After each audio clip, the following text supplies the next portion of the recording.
আল্লাহ পাক রব্বুল আলামিন আমাদেরকে এত সম্মান দিয়েছেন, সর্বপ্রথম সমস্ত মাখলুকের থেকে সব থেকে বেশি সম্মান দিয়েছেন আমাদেরকে, অর্থাৎ আদম সন্তানদেরকে। তারপরে আল্লাহ পাক রব্বুল আলামিন এই মানুষের মধ্যে থেকে মানুষের সৃষ্ট করে আমাদের নবী, আখিরি নবী, বিশ্ব নবী হযরত মুহাম্মদ মুস্তাফা সাল্লাল্লাহু আলাইহি সাল্লামকে পাঠিয়েছিলেন। তার আমরা উম্মত। বিশ্বনবী সাল্লাল্লাহু আলাইহি সাল্লামের এত সম্মান, এত আমরা ভাগ্যবান তা বলে বোঝা যায় না। আপনাদের সম্মুখে আমি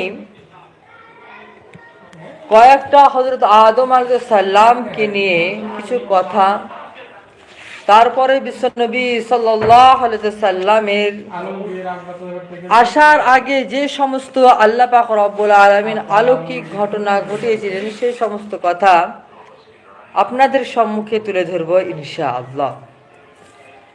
আমার বক্তব্যের বিষয়বস্তু আজকে হলো যে বিশ্বনবী সাল্লাল্লাহু আলাইহি সাল্লামের সম্মান এবং মর্যাদা ও আমরা তার উম্মত হয়ে কতটা ভাগ্যবান। আল্লাহ পাক রব্বুল আলামিন হযরত আদম আলাইহিস সালামকে সৃষ্টি করার পর সর্বপ্রথম হযরত আদম আলাইহিস সালামকে সৃষ্টি করার পর সমস্ত ফেরেশতাদেরকে বলেছিল, হে ফেরেশতা, তোমরা আমার তৈরি করা ওই আদমকে সিজদা করো। তখন সমস্ত ফেরেশতা সিজদা করেছিল, শুধু একজন ছাড়া, সেটা হলো ইবলিস। এই যে হযরত আদম আলাইহিস সালামকে সম্মানিত করার পর বিশ্বনবী সাল্লাল্লাহু আলাইহি সাল্লামের উম্মত, অর্থাৎ আখিরি নবী সাল্লাল্লাহু আলাইহি সাল্লামের উম্মত করে আমাদেরকে পাঠিয়েছেন। বিশ্বনবী সাল্লাল্লাহু আলাইহি সাল্লাম হযরত জিবরাইল আলাইহিস সালামকে বলেন, এ জিবরাইল, আমি তখন নবী ছিলাম যখন হযরত আদম আলাইহিস সালাম মাটি এবং পানির মধ্যে ছিল। হাদিস শরীফে বর্ণিত আছে, ওয়া আদামা বাইনাল মাই ওয়াত তিন। হযরত আদম আলাইহিস সালাম যখন মাটি এবং পানির মধ্যে ছিল তখন আমি নবী ছিলাম। আমাদেরকে এই নবীকে চিনার জন্য সর্বপ্রথম আমাদের যে সমস্ত করণীয়, আমাদের যে সমস্ত কাজ, আমাদেরকে সর্বপ্রথমে ইলম শিক্ষা দান করতে হবে।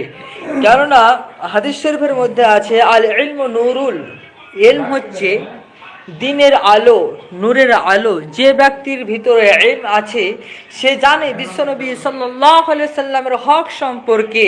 যার ভিতরে ইলম আছে সে জানে বিশ্বনবী সাল্লাল্লাহু আলাইহি সাল্লামের প্রতি আমাদের কতটা অধিকার। যার ভিতরে ইলম আছে সে জানে তার পিতামাতার হক। যার ভিতরে ইলম আছে সে জানে তার সন্তানের প্রতি কত হক। যার ভিতরে ইলম আছে সে জানে তার পরিবার, আত্মীয় স্বজন, সমাজের উপর, তার দেশের প্রতি কতটা হক জানে।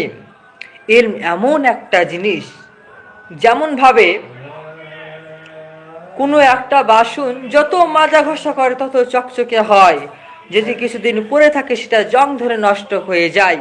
কিন্তু ইলম এমন একটা জিনিস, যত একে মাজা ঘষা করবে তত ঝকঝক করবে, আর যত একে অপচয় করবে, একে না মাজা ঘষা করবে, এটা জং ধরে পড়ে যাবে।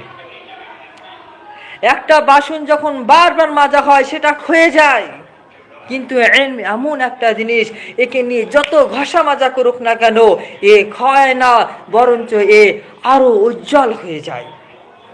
ঠিক সেরকম যার ভিতরে ইলমে দ্বীন নাই সে জানে না তার পিতামাতার হক।